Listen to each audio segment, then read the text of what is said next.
Hello दोस्तों, कैसे हैं आप लोग। मैं आप लोगों के बीच लेके आ चुका हूं क्लास 3 जो इंडियन पॉलिटी का है, जिसमें हम लोग पढ़ने वाले हैं भाग 1 और इसमें है अनुच्छेद 1 से 4 तक। और हम सभी अनुच्छेदों को स्टडी करेंगे, बस एकदम स्टेप वाइज करते जाएंगे। तो अनुच्छेद 1 से 4 है जिसमें वो उसका नाम है भाग 1 और उसमें हम लोगों का जो चैप्टर है वो है संघ एवं उसका क्षेत्र। तो संघ एवं इसका क्षेत्र जो है यूनियन एंड इट्स टेरिटोरी, उसमें हम लोग सबसे पहले देखेंगे अनुच्छेद 1। अनुच्छेद 1 को देखते हैं। इसमें हम लोग देख पा रहे हैं कि लिखा है कि भारत अर्थात इंडिया राज्यों का संघ होगा। क्या होगा? राज्यों का संघ होगा। क्या होगा? राज्यों का संघ। समूह नहीं होगा। ये अमेरिका में होता है राज्यों का समूह, इसीलिए ये भारत अर्थात इंडिया राज्यों का संघ होगा। और इसमें अगला पॉइंट अगर हम लोग देखेंगे तो इसमें देखते हैं कि इससे दो बात स्पष्ट होती है। कौन सी बात स्पष्ट होती है? पहला कि देश का नाम, लोगों आप लोग समझ रहे हैं कि देश का नाम इंडिया मतलब भारत, ऐसा नहीं है। इंडिया अर्थात भारत रखा गया। कहने का मतलब यह है कि सभी जो संविधान सभा के सभी जो सदस्य थे वो सब एक मत नहीं थे नाम को लेकर। कोई कह रहे थे कि पारंपरिक नाम रख लिया जाए, कोई कह रहा था कि नहीं आधुनिक नाम रख लिया जाए। तो इसी कारण दोनों नाम रख लिया गया, भारत अर्थात इंडिया। ठीक है, तो ये हो गया। उसके बाद दूसरी बात स्पष्ट होती है राज पद्धति का प्रकार। राज पद्धति का प्रकार संघ, संघ जो यहाँ पर लिखा गया है कि भारत राज्यों का संघ होगा, तो इससे ये पता चलता है कि संघीय व्यवस्था है। क्या पता चलता है इससे? कि भारत में संविधान जो है वो क्या है? संघीय ढांचा वाला है। ठीक है, और आगे हम लोग देख लेते हैं इसी में जो हमने और स्पष्ट किया है वो देखते हैं हम लोग कि संविधान सभा के सदस्य नाम को लेकर एक मत नहीं थे। संविधान सभा के सदस्य नाम को लेकर एक मत नहीं थे, इसलिए दो नाम रखा गया, कोई दिक्कत नहीं है।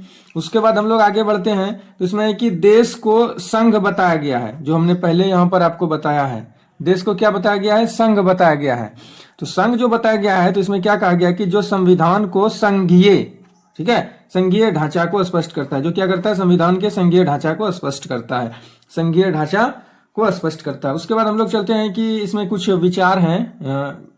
डॉक्टर बी आर अम्बेडकर ने अपना विचार रखा इसमें कि राज्यों का संघ जो है वो दो शब्द के कारण को समझाया उन्होंने कि इनको रखने का दो कारण है, कि मतलब कि राज्यों का संघ होगा।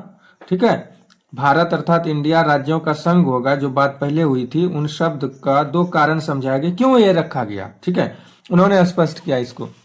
तो स्पष्ट कैसे किया आप लोग देख सकते हैं। आइए चलते हैं हम लोग। तो इसमें देखने वाली बात यही है कि पहला है कि भारत संघीय राज्यों के बीच में कोई समझौता नहीं है। भारतीय संघ जो है वहां कोई राज्यों के बीच में कोई समझौता नहीं है, समझौता का परिणाम नहीं है। जिस तरह अमेरिका में समझौता है वो परिणाम नहीं है। दूसरा पॉइंट है, पहला ये था, और दूसरा ये है कि राज्यों को संघ से विभक्त होने का अधिकार नहीं है। राज्यों को संघ से विभक्त होने का अधिकार नहीं है। राज्य संघ से अलग नहीं हो सकता। ठीक है, राज्य संघ से अलग नहीं हो सकता, ये बात स्पष्ट होनी चाहिए। जबकि अमेरिका में हो सकता है। ठीक है, तो दोस्तों हम लोग चलते हैं, एकदम अंतिम पॉइंट है इस का। देखो, पूरा देश एक है जो विभिन्न राज्यों में प्रशासनिक सुविधा के लिए बटा हुआ है। क्यों बटा हुआ भाई? प्रशासनिक सुविधा के लिए। क्यों बटा हुआ है? प्रशासनिक सुविधा के लिए। यह स्पष्ट होना चाहिए। पूरा देश एक है जो विभिन्न राज्यों में प्रशासनिक सुविधा के लिए बटा हुआ है। उसके बाद हम लोग अनुच्छेद 1 के अनुसार और चीज को देख लेते हैं। अनुच्छेद 1 में कहा गया है कि भारतीय क्षेत्र को 3 श्रेणियों में बांटा गया। अनुच्छेद 1 के अनुसार कितने श्रेणियों में बांटा गया है? 3 श्रेणियों में बांटा गया है। तो हम लोग देख लेते हैं। पहला क्या होगा? राज्य क्षेत्र। क्या होगा? पहला राज्य क्षेत्र, दूसरा संघ क्षेत्र, और तीसरा में ऐसा क्षेत्र जिसे भारत सरकार कभी भी क्या कर सकता है? अर्जित कर सकता है, प्राप्त कर सकता है। ठीक है, तो ये चीज समझना है। तो ये चीज तो स्पष्ट है ये, और ये अस्पष्ट है। ये जब चाहे सरकार कर सकती है, सरकार की नजर में जो होगी उसके लिए कर सकती है। ठीक है, तो आगे बढ़ते हैं हम लोग। वर्तमान में अभी 28 राज्य हैं और 8 यूटीज हैं। आप लोगों को कमेंट करके बताना है कि अभी यूटीज के जो हैं तो वो कौन कौन से यूटीज हैं। ठीक है, उसके बाद अनुच्छेद 2 पे हम लोग चलते हैं। अनुच्छेद 2 में जो है संसद को यह शक्ति, ठीक है, किसको? संसद को शक्ति किसने दिया है? अनुच्छेद 2 ने शक्ति दी गई है कि संसद विधि द्वारा ऐसे निबंधनों, मतलब रजिस्ट्रेशनों, और एक शर्त, ठीक है, शर्त पर जो वह ठीक समझे, जो वह ठीक समझे, दोनों में से संघ में इस माध्यम से मतलब संघ में नए राज्यों का प्रवेश या उनकी स्थापना कर सकेगी। मतलब या तो निबंधन के जरिया या फिर शर्त के जरिया, और जो वह ठीक समझे उस हिसाब से वो संघ में नए राज्यों का प्रवेश या उनकी स्थापना कर सकेगी। अब इसको और स्पष्ट किए हैं हम इधर, इस पॉइंट को आप देखेंगे तो इसमें लिखा है कि इस तरह अनुच्छेद 2 जो है संसद को 2 शक्तियां दे रही है। कौन कितनी शक्तियां दे रही है? 2 शक्तियां दे रही है। कौन कौन सी दे रही है भाई, देख लेते हैं हम लोग। पहला है अ वाला, हम लोग देख लेते हैं। इसमें है कि नए राज्यों को भारत के संघ में शामिल करें। ठीक है, नए राज्यों को भारत में संघ में शामिल करें, इसकी शक्ति दे रही है। दूसरा जो दे रही है वो क्या दे रही है? नए राज्यों को गठन करने की शक्ति दे रही है, नए राज्यों का गठन कर सकती है। अब इसमें एक ही बात है कि पहली शक्ति उन राज्यों के प्रवेश को लेकर है जो पहले से अस्तित्व में है। पहली शक्ति जो अ वाला है वो उन राज्यों को लेकर है जो प्रवेश को लेकर है जो पहले से अस्तित्व में है। मतलब पहले से अस्तित्व में है लेकिन हमारे कब्जे में नहीं है वो। ठीक है, और दूसरा हम लोग देखेंगे तो दूसरी शक्ति नए राज्यों को लेकर है जो अस्तित्व में नहीं है के गठन को लेकर है। मतलब कोई ऐसा जगह है जो राज्य का अस्तित्व नहीं है लेकिन वो स्थान है, तो उसको हम राज्य के रूप में गठन कर सकते हैं। इस तरह की बातें हैं। उसके बाद अनुच्छेद 2 का और स्पष्ट मीनिंग यहाँ पर समझाया गया है, जिसको और अच्छे से आप समझ सकते हैं कि अनुच्छेद 2 उन राज्यों जो भारतीय संघ के हिस्से नहीं है के प्रवेश एवं गठन से संबंधित है। समझ में आ गया? प्रवेश और गठन से संबंधित है। किनके प्रवेश और गठन से संबंधित है? जो भारतीय संघ के क्या है? हिस्से नहीं है। समझ में आ गया? तो अब हम लोग और क्लियर हो जाएगा जब हम लोग अनुच्छेद 3 पढ़ेंगे। ये तो हो गया कि अनुच्छेद 2 जो विदेशी राज्य हैं उनको शामिल करने की शक्ति प्रदान करती है। एक वो जो राज्य पहले से बना हुआ है उसको शामिल करे, ठीक है। एक वो जो राज्य का अस्तित्व नहीं रखता है उसको शामिल करे, ठीक है। 2 शक्तियां दे दिया इनको। अब हम लोग आगे चलते हैं अनुच्छेद 3 में। अनुच्छेद 3 में हम लोग देख लेते हैं कि क्या है। अनुच्छेद 3 भारतीय संघ के नए राज्यों के निर्माण या वर्तमान राज्यों में परिवर्तन को लेकर है, ठीक है। क्या है? भारतीय संघ के जो, अब देखो यहाँ क्या कहेगा, भारतीय संघ के, किसका? भारतीय संघ का जो राज्य है उसमें नए राज्य बनाना, ठीक है, निर्माण करना, और वर्तमान जो राज्य है उसमें परिवर्तन को लेकर है। कुछ परिवर्तन कर सकते हैं, क्या परिवर्तन कर सकते हैं उसको हम लोग देखेंगे विस्तार से। यह भारतीय संघ के राज्यों के पुनर्सीमन, ठीक है, उसका सीमा में परिवर्तन, नाम में परिवर्तन, इस तरह की व्यवस्था करता है अनुच्छेद 3, और यह शक्ति संसद को देती है, ठीक है। अनुच्छेद 3 में राज्यों के पुनर्गठन संबंधी संसद को शक्ति दी गई है। क्या दी गई है? संसद को शक्ति दी गई है। अब देखो शक्ति उसके बारे में पढ़ो, कितनी शक्तियां मिली है उसको। पहला तो यह